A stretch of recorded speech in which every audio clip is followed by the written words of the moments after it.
의정부 망월사역 북부 역사가 폐쇄된 지 10일이 넘었습니다. 북부 역사 상인들은 출입구 폐쇄 후 매출이 급락했다며 상인들은 노숙농성을 이어가고 있습니다. 양주 신구도심학교의 교육 불균형 현상과 대책을 짚어보고 있습니다. 오늘은 신도시의 과밀 현상에 이어 폐교 위기에 놓은 구도심 상황에 대해서 짚어보겠습니다. 최근 집중호우로 피해를 본 차량이 급증하고 있습니다. 보상은 가능한지 또 어디까지 보상받을 수 있는지 알아보겠습니다. 경기도가 오는 24일부터 11월 10일까지 전 도민을 대상으로 2023년 주민등록 사실조사를 실시합니다. 이번 조사는 출생 미등록 아동 신고 기간 운영과 함께 진행됩니다.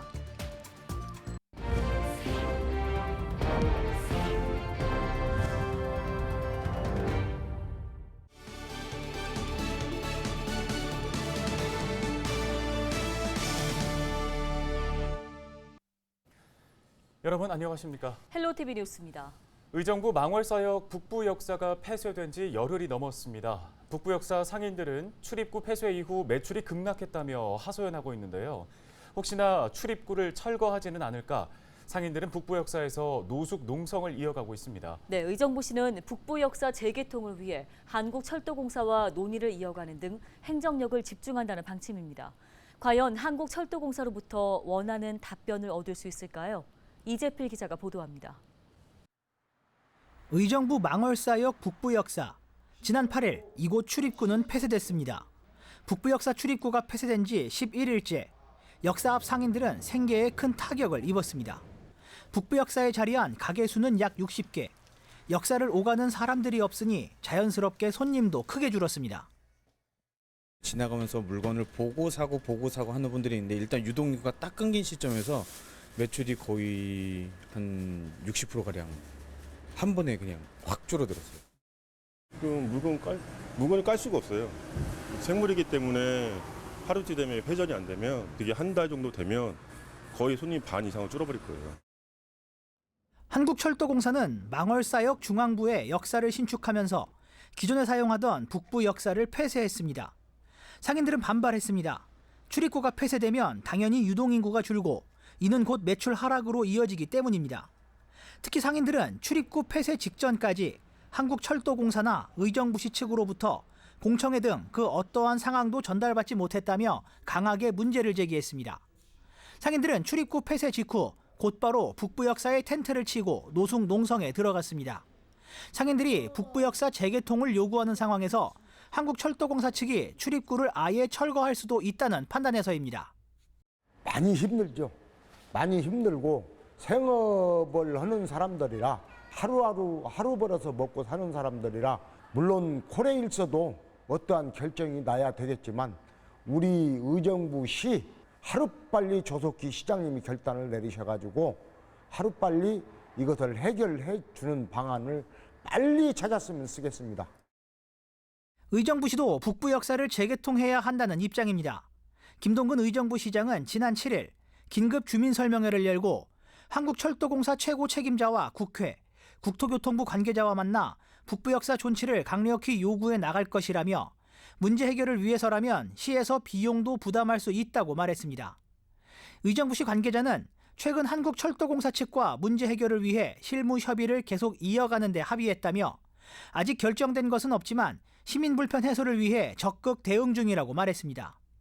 망월사역 전체 이용객의 47%가 북부 역사를 이용하는 것으로 알려졌습니다. 상인들과 이용객들은 북부 역사의 존치를 요구하며 주민 2,600명의 서명을 의정부시에 전달했고 추가로 800명의 주민 서명을 더 확보한 상황입니다. 헬로티비 뉴스 이재필입니다. 다음 소식입니다. 양주 신구도심 학교의 교육 불균형 현상과 대책을 함께 고민해보는 기획 보도 이어가겠습니다.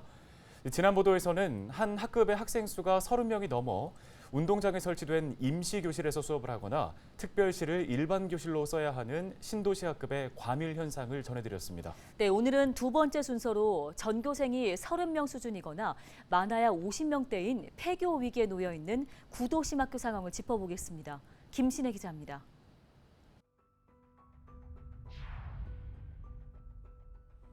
교실 수가 부족하는데요.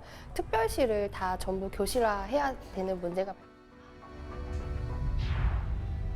그러니까 지금들 피켓을 많이 흔들어잖아 지금. 아니 아쉽지 당연히 내 목연데.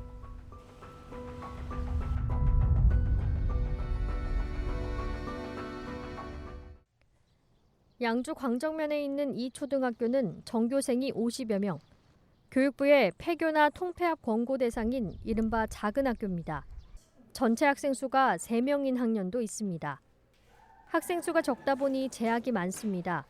급식은 다른 학교에서 조리한 음식을 배달받고 이제 여름에 같은 경우는 이제 위생에 문제가 있고 또 이제 겨울 같은 경우는 이제 저희 학교뿐만이 아니라 여러 학교를 이제 배달을 받아서 이제 먹는 거다 보니까 차디 찬 음식을 아이들한테 이렇게 먹게 되니까 또 이제 급식의 양에 대해서 이제 배송 받아서 먹다 보니까 양이 고정돼 있다 보니까 아이들이 큰 아이들 같은 경우는 마음껏 못 먹는 그런 경우들이 있어서 좀 많은 어려움들이 있습니다. 우유급식은 기름값도 안 나온다며 거절당해 일주일에 한 번만 제공되고 있습니다. 또 방과 후 프로그램이나 현장 체험 활동도 선택권이 적습니다. 선생님들도 힘든 건 마찬가지. 대도시에 살고 있는 선생님들이 이 면읍 단위 지역까지 들어온다는 게 너무 힘든 일이고 출퇴근적인 그런 부분들도 있고 다음에 근무 환경적인 부분에서도 좀 문제점들이 많죠. 양주에서 전교생이 60명 이하인 작은 학교는 모두 9곳, 전체 초등학교의 4분의 1입니다. 대부분 읍면 지역에 있는 초등학교입니다. 계속되는 학령 인구 감소에 복식학급에 대한 우려도 커지고 있습니다. 복식학급은 2개 학년을 한 반에 편성하는 것, 제대로 된 교육이 어려울 거란 판단 때문입니다. 그렇게 될까 봐 제일 많이 걱정했었고 저희도 만약에 그렇게 해서 합쳐지게 된다면 네, 전학을 할 수밖에 없는 상황일 것 같아요.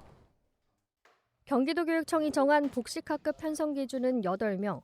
아직까지 양주에는 복식학급을 하는 학교는 없습니다.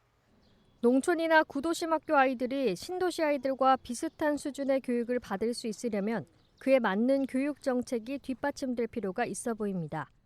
헬로티비 뉴스 김신혜입니다.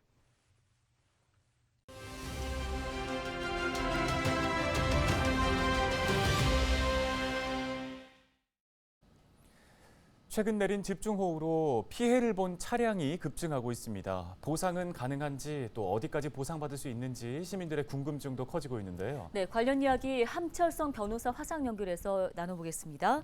안녕하십니까? 안녕하세요. 법률사무소 서준의 함철성 변호사입니다. 예, 변호사님 지난 일단 14일 기준으로 집중호우로 인한 피해 상황을 좀 살펴보겠습니다. 차량 피해가 517건, 추정되는 손해액이 46억 9,900만 원에 달하는 것으로 나타났는데요. 일단 실제 피해 규모는 물론 더 클 것으로 보이는데, 자, 침수 피해 차량 보상이 가능한지부터 좀 얘기를 들어볼까요? 태풍이나 홍수 등 자연재해로 차량이 침수되어 파손이 있어도 모두 보상받는 건 아닌데요. 우선 자동차 보험 자기 차량 손해담보에 가입하여야 합니다. 또한 자차 보험 가입자 중에서도 차량 단독 사고 손해보상 특약을 제외했다면 보상받을 수는 없습니다. 보상은 침수 전 상태로 원상 복구하는 데 드는 수리 비용을 자동차 보험가액의 100% 안에서 보험금으로 지급하는데요. 수리가 불가능한 상태이거나 보험가액보다 수리비가 더 많이 나오는 경우엔 전손 처리를 합니다.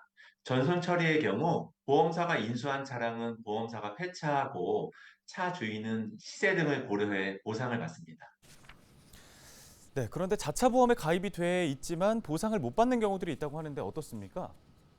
침수 피해 원인이 운전자의 고의나 과실이 뚜렷할 경우 보상받지 못할 가능성이 큽니다.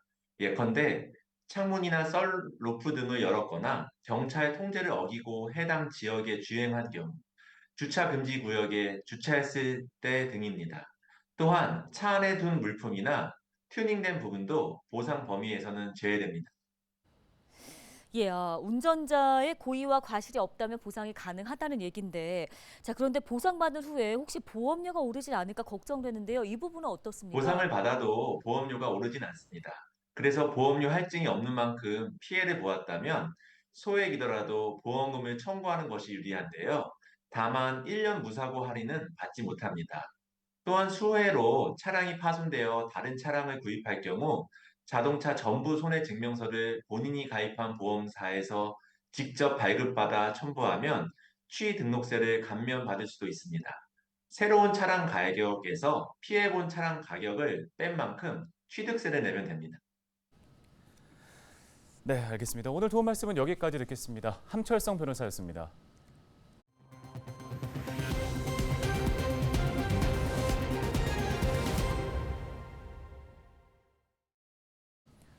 경기도가 오는 24일부터 11월 10일까지 전도민 대상 2023년 주민등록 사실조사를 실시합니다. 이번 조사는 출생 미등록 아동 신고기간 운영과 함께 진행되는데요. 올해 주민등록 사실조사는 예년보다 2달 앞당겨 추진하게 됩니다. 제도 밖의 출생 미등록 아동을 선제적으로 찾고 100세 이상 고령자 및 5년 이상 장기 거주 불명자 등 주민등록 시스템과 실제 거주자와의 차이를 최소화해 주민등록 인구의 정확성을 높인다는 계획인데요. 2023년 중점 조사 대상 세대는 복지 취약계층과 포함 세대, 사망 의심자 포함 세대, 장기 결석 및 학령기 미취학 아동 포함 세대 등입니다. 도는 특히 이번 사실조사 기간 중 31개 시군별 출생 미등록 아동 지원 전담 조직을 운영하고 출생 미등록 아동 신고 기간 동안 출생 미등록 아동이 확인되는 경우 출생 신고와 긴급 복지, 법률 지원 등 통합 서비스를 지원할 계획입니다.